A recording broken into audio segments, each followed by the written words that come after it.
샬롬, 반갑습니다. 요한복음 16장 14절 말씀입니다. 그가 내 영광을 나타내리니 내 것을 가지고 너에게 알리시겠습니다. 자, 예수님께서 성령에 대해서 말씀을 하시는데 성령님 사역에는 초월적인 능력이나 기적 등 여러 가지가 있지만 그 모든 것을 합하여 하시는 일은 결국은 하나님의 영광을 나타내는 일입니다. 그런데 하나님의 영광은 어떻게 나타내는 것이냐면요. 마태복음 5장 16절 말씀입니다. 이같이 너희 빛이 사람 앞에 비치게 하여 그들로 너희 착한 행실을 보고 하늘에 계신 너희 아버지께 영광을 돌리게 하라. 우리의 착한 행실을 통하여서 하나님께 영광을 돌리게 된다는 것입니다. 그렇다면 영광을 돌릴 수 있는 착한 행실은 구체적으로 어떤 것을 말하는 것입니까? 한마디로 요약하면 예수님을 닮은 삶입니다. 그리고 주님을 닮는 삶의 가장 기본적인 요소는 희생하는 삶이죠. 예수님 오신 목적 전부가 하나님을 불순종하고 외면했던 인간을 위해서 자신을 희생한 내용 아닙니까? 그 주님을 닮은 삶을 사는 것이 바로 하나님께 영광을 돌리는 길인 것입니다. 그런데 사실 타인을 위해 희생한다는 것이 결코 쉬운 일은 아닙니다. 그리고 어지간한 사람은 그럴 마음도 없고 그럴 능력도 없습니다. 그런데 기독교인에게 요구되는 삶은 성경 어디에서든지 헌신하는 삶이 맞습니다. 그리고 하나님은 인간을 지으실 때부터 그런 헌신의 삶을 위해서 지으셨다는 증거가 바로 우리들의 몸입니다. 우리 몸의 각 지체를 보십시오. 모든 지체는 서로가 서로를 위한 헌신의 도구들입니다. 각자의 손은 자신을 위해서는 아무것도 할 수가 없습니다. 그래서 손에 작은 가시가 하나 박혀도 그 손이 해결을 못하죠. 다른 손이 뽑아줘야 됩니다. 그리고 자기 스스로는 자기 손톱도 못 깎습니다. 심장이 쉬지 않고 일을 하지만 자신의 유익을 위한 것이 아니라 온몸 구석구석에 피를 흐르게 하고 양분을 날라주는 겁니다. 이렇게 인간의 모든 지체는 다른 지체를 위해서 부지런히 움직이게 되어 있습니다. 어느 신체가 되었던 그 신체가 불구만 아니면 반드시 다른 지체를 위해서 일하게 되어 있습니다. 그런데 어느 신체 부위든지 이상이 생기게 되면 그 신체보다도 다른 신체가 더 어려움을 겪습니다. 아주 간단한 예로 오른팔이 부러지면은 왼팔이 훨씬 더 일을 해야 하고, 만약에 기부스라도 하게 되면은 그 짐을 다친 오른팔이 지는 것이 아니라 목이 짐을 지죠. 이렇게 모든 신체가 다른 신체를 위해서 헌신토록 한 것처럼 우리 인생들도 타인을 위해 헌신토록 지으신 것이 하나님의 원칙입니다. 그런데 이런 헌신의 삶을 살 때 무엇보다도 중요한 것이 왜 헌신해야 하는지 그 동기가 분명해야 됩니다. 뭐로 가도 서울만 가면 된다, 그냥 무조건 열심히 하고 헌신만 하면 되는 게 그게 아닙니다. 하나님 앞에 드리는 헌신은 무엇보다도 하나님에 대한 사랑과 감사가 동기가 돼야 합니다. 많은 일을 하지만 하나님 사랑함이 없이 하면은 쉽게 자기 사랑이 될 수가 있습니다.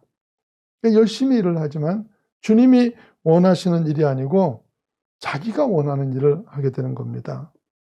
그래서 주님을 사랑하지 않으면서 교회를 사랑하면 교회가 우상이 되는 것이고요. 주님을 사랑하지 않으면서 교인을 사랑하면 교인이 우상이 됩니다. 그래서 오직 하나님을 향한 동기를 가진 사람만이 결과에 상관없이 충성을 할 수 있는 것인데요. 하나님 섬기는 일이 빛이 나지 않고 열심히 노력해도 결과가 좋지 않을 수가 있습니다. 그래서 그만둬버린다 그러면 그럼 뭘 보고 일을 한 겁니까? 사람의 인정이나 자기 만족을 바라보고 한 거죠.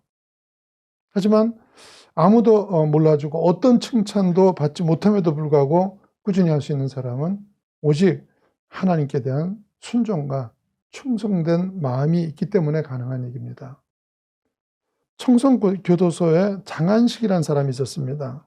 그는 공무원 몇 명하고 도지사 집에 들어가 강도를 했는데요. 얼마 뒤에 그 금품을 처분하는 과정에 신고가 돼가지고 모두 다 체포가 되게 됩니다. 그런데 이제 그는 고위층의 집을 턴 죄로다가 단순 강도범의 형량으로는 엄청나게 높은 징역 20년에 보호감호 10년형을 받게 됩니다. 그러고 복역을 하는데요. 그가 감옥에 간 직후에 함께 동거하던 여자가 아이를 낳게 돼요. 그런데 평생을 감옥에서 보내게 될 장한식을 기다릴 수 없었던 그녀는요, 아이를 늙은 노마한테 맡겨버리고 사라져 버렸어요. 그리고 억울하게 많은 형량을 받은 장한식은 말도 못하게 세상을 원망하면서 감옥 생활을 하고 있었습니다.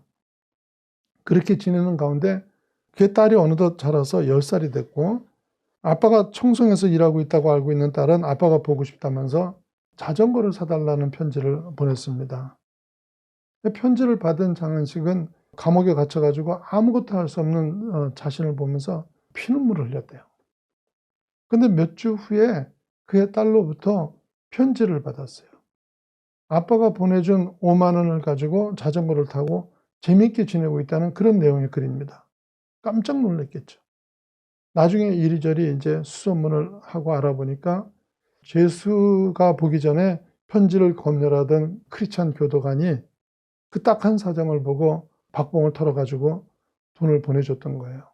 그래서 정말 인정머리 없고 메마르기만 한 줄 알았던 세상인데 그 가운데서도 이런 사람이 있다는 것을 경험한 거예요. 그리고는 이 선한 교도관으로 인해서요, 10년 이상을 세상을 원망하고 하늘을 원망하던 장한식이 하나님의 자녀가 된 거예요. 한번 생각해 보시죠. 그 교도관이 박봉에서 내준 5만 원으로 얼마나 행복했겠습니까? 그 5만 원을 훨씬 능가하는 행복을 누렸을 겁니다. 그래서 진정한 행복은 희생하고 나눠주는 데 있습니다. 알지만 내 코가 석자인데 언제 남을 위해 살겠습니까? 내 문제라도 성실하게 감당하는 게 남 돕는 일이라는 생각을 하는 이런 사람들 많습니다. 그런데 여러분 주변을 가만히 보십시오. 남을 위해서 헌신하면서 그 헌신의 기쁨을 누리는 사람들이, 그게 과연 그분들은 다 자신의 문제들이 해결된 사람들입니까? 그렇지 않죠.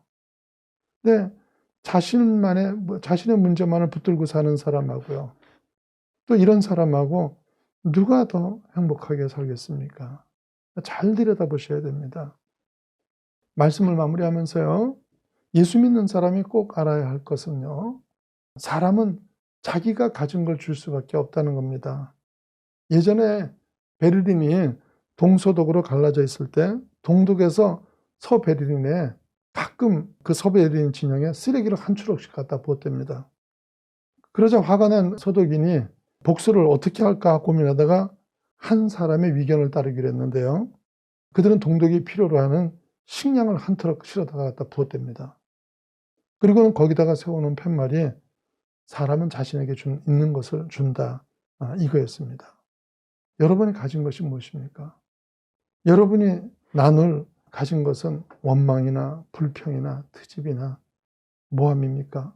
아니면은 우리가 사랑하고 헌신하는 것입니까? 늘 이기적인 그리고 욕심 많은 세상에서 양보하면서 헌신하는 착한 행실을 통해서 하나님께 영광 돌리는 자녀들이 되시기를 예수님 이름으로 축원합니다.